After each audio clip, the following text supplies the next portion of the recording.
The new Energy Minister, Michael Fallon, has told this programme that the push to build new nuclear reactors is on course, despite reports that the energy giant EDF was threatening to pull out of the deal unless the government coughed up billions of pounds in new public subsidy.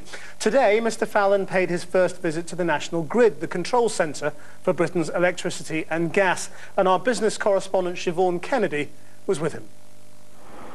Up with the lark to catch the 8 a.m. to Reading. Michael Fallon is a busy man these days. As the newly appointed Energy Minister, he's a month into the job and facing an imminent energy crisis. The challenge? To keep the lights on as Britain's ageing power generators come offline. We've come here to National Grid, the nerve centre of Britain's electricity network, to see how the delicate balance currently works and what needs to be done to plug the gap.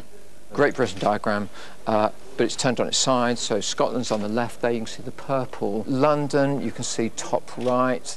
The screen behind me shows the amount of electricity being used in Britain on any given day and where it's coming from.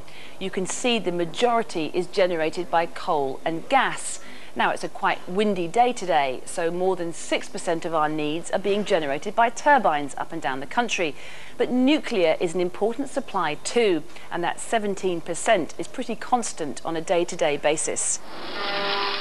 The problem is many of our ageing coal and nuclear power stations are being shut down, just as the UK's demand for power is set to increase, leading the energy regulator to predict a nasty crunch. The government's answer: build more gas stations, but 20 are needed and only 2 are currently planned. Build more wind turbines, but no one wants them onshore, and offshore they're expensive. Shale gas is another option, but it's still years off. And that leaves nuclear.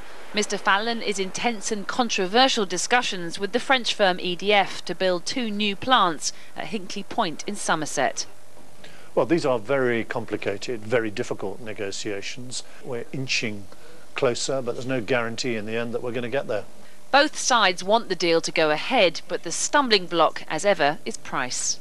Right now, nuclear-generated electricity costs around £45 per megawatt hour. But if reports are right, EDF is demanding more than double that, fixed for the next 40 years.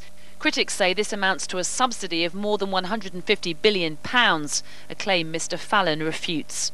We're trying to get a nuclear station built without direct public subsidy for the construction or whatever, and to bring it online. And we're setting a model here which other companies, I hope, will follow. But with huge, multi-billion state guarantees. No, I don't accept the phrase state guarantee. Any form of new energy is going to have access to the grid, otherwise you're not going to get the investment you need.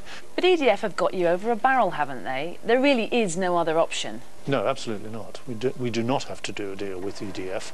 We will only do a deal if we can get it on the right terms that will ensure that we have electricity supplied through nuclear in the 2020s and the 2030s and the 2040s that is not provided at excessive cost to the consumer. That's what this negotiation is all about.